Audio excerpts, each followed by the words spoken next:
au katika huu mfumo mpya wa CBC. Karibu sana katika mada hii ya leo. Niambie vile ambavyo umekuwa ukichukulia huu mfumo mpya wa elimu wa CBC. Okay, asante sana kwa majina,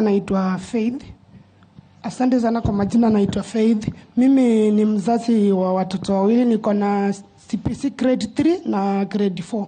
So mimi kama mama, sasa umetoka kazi, uko na stress. Mimi huendesha pikipiki. Nimetoka huko na stress za jam.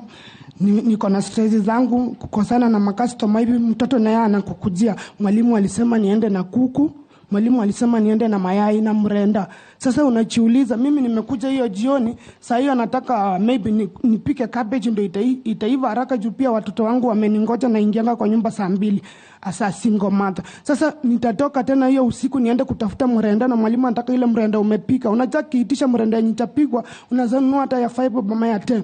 Unasikia uchungu, uko na stress asa single mother. Walimu wa CBC wamenona kwa menonea kwa pesa yetu.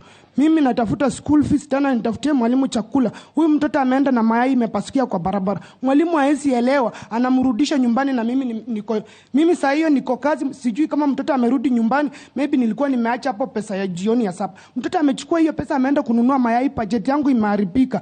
Mwalimu anaambia mtoto apike kitanda, enda uambie mamako upike kitanda, picha unitumie WhatsApp. Huyu mwalimu na ni mwanaume, akona nia gani mimi nipike? Na saa hiyo sina kitanda, maybe nalala chini.